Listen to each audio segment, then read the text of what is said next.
Do Manchester City need a new winger? If so, which side should they be prioritising? Afternoon, gents. Morning, wherever you are. I think we're on only the two different time zones today. Adam, how are you? I am good, thank you. Yeah, I have just given up on time zone conversion at this point in my life and career because you guys are on the East Coast. I've got, the friends in England. We've all got friends in England. My work is based out of Berlin, but everybody that works at the office in Berlin is English, and it's an absolute nightmare. So I've just given up and consider time to be an abstract thing at this point in my life. That's fair. That's fair. But we're here to talk about Manchester City, of course. And there seems to be an impetus, Andrew, or a concern. Maybe it's turning into like not panic, but worry that given how active City's Premier League rivals have been and are continuing to be in the transfer market this summer, that City are maybe losing a step or two, especially with the outgoings as well.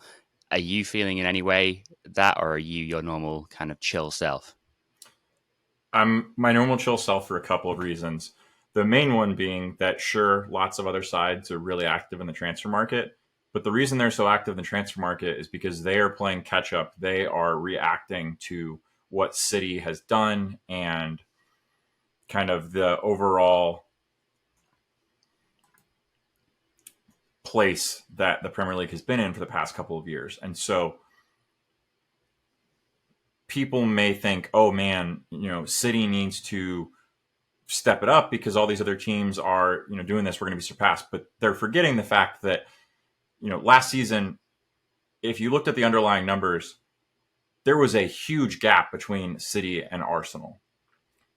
If they do catch up to City, then yeah, we're probably in a title race with them, but they likely in one window are not going to overtake City. Now, it is entirely possible that because of the treble and, a lot of these players have been with City so long that we do see a drop off. And so from a complacency perspective, I get the desire to have more people come in, but City should not just be going out and trying to sign a bunch of people just because everyone else is trying to do that. One, that's going to waste money. Two, you're not going to get players that you actually need. And three, you're not going to find the value that City have found historically in the market, where they have found these players who they pay a substantial amount of money for, but not like star dollars. Really, that's only been Grealish has seen that amount of investment, and Holland, if you kind of factor in everything else. But otherwise, they buy players that everyone thinks are good, but not great, and then mold them into what City need them to be. And Gvardiol, I think, is slightly different in that he is worth the amount of money that City are going to pay. It's not make or break this season. I agree, Adam. But what it is that he is a young defender who I think is at this age better than Van Dijk was and has that same kind of level and potential ability to impact the team overall. And so I don't think he makes this season, but what I do think is he makes the next 5 to 6 seasons as just this absurd lockdown defender that you can kind of build the rest of the spine around. Interesting.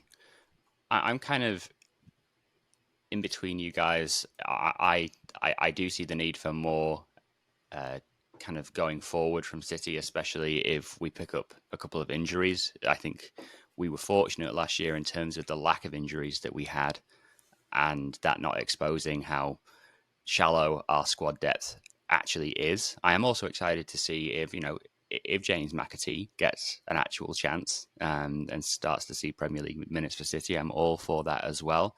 I think if you're going to do that, this is the season after a treble is definitely the time to do that. Like, City could flirt with relegation this year, and I would not be like bothered. Really, I don't think. I think I'm still at that point. Maybe when the first kick of the game happens in the Community Shield, I'll feel a bit differently. But let's talk a little bit about City's attack then. A couple of names that have kind of cropped up again. Michael Olise at Palace has been he's kind of been murmurings throughout the summer, but another name that has come back up today is Jeremy Doku at Reims, who is the Belgian winger who did so well in the Euros relatively for Belgium. in Euro 2020/21. Adam, what do you think of this guy? Well, I think it kind of shows that City don't necessarily feel that the Riyad Mahrez replacement has to be in the Riyad Mahrez mold. I think Michael Olise is certainly in the Riyad Mahrez mold, somebody that can, put their foot on top of the ball and, the kind of Grealish type winger that can recycle possession, but he can also go and take a man on and put balls into the box. But Jeremy Doku is probably more of a Raheem Sterling type winger that has the pace and is going to go at players. And I don't want to do him a disservice in saying that he can't do the more, the pausa, as people love to say.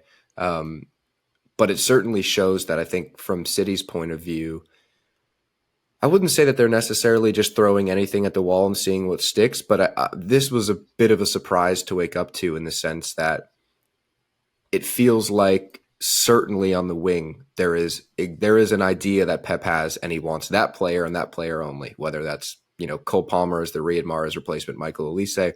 But this does feel like a little bit of a switch up in the type of player that they're going after. Maybe Pep has seen something in preseason that he feels he does need a more dynamic, direct winger on the other side to balance out with Grealish, particularly when all the talk is of Phil Foden moving into midfield, and he kind of was the direct winger, the guy that didn't want to put his foot on top of the ball. He just wanted to go 100 miles an hour 100% of the time. So yeah, I think it's a bit of a switch up, but if anything, it's exciting to maybe see a player that we never considered would be on City's radar, and now he is. I appreciate your Sterling comparison at the start of that as well, Adam, because to me, about a year ago, or maybe a little more now, when Erling Haaland, it was pretty clear that he was going to sign for City, people were kind of getting a little bit excited about Raheem Sterling's role in terms of him getting in behind alongside Haaland, and creating a really kind of dynamic attack, getting in behind defenses. We didn't see much of that last season, and Haaland was, there was the how many touches did Haaland have today, etc., and then he was coming further and further back as the season went on. Andrew, do you think that maybe going for someone who is more direct and will get in behind it is so that not to appease Haaland, but to play into his hands a little more? Or do you think it's just because he's a good player on the market? I think it's a combination of kind of all of that. And I think that's the thing that people don't get about City's transfer strategy and the way that Pep approaches things is that Pep designs systems to fit players rather than designs the system and then goes out and gets players to fit that. He obviously has a philosophy, and you're going to need to have technical ability and be willing to press and commitment to certain ideals. But within that, the style that we play, we've seen Pep go with wide, expansive, kind of direct wingers when we had Sterling and Sane who could really play that role. But when we didn't have that anymore, we changed the system to get the best out of the wingers that we replaced. And so I think you can see how either one fits into this team. But it does just kind of change the way it's set up. I think Michael Olise, for me, if you gave me the choice between the two, if you set aside the injury, that's likely who I'd go with, because he's Premier League tested. He understands the league, and we've seen him do well here.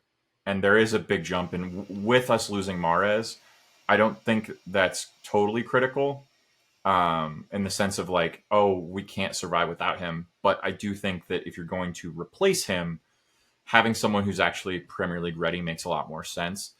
But I'm also very excited by Doku. The only hesitation I have is that projecting attackers from Ligue 1 to the Premier League can be difficult, and he has not played that many full 90s, and his numbers just leave me a little like, he could be great, he could also totally bust.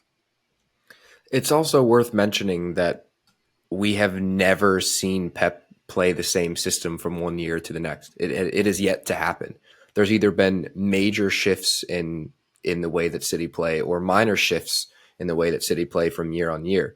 I think this year is a bit of a weird one because this kind of 3-2-4-1 with a false center back was not something that was discovered until, February.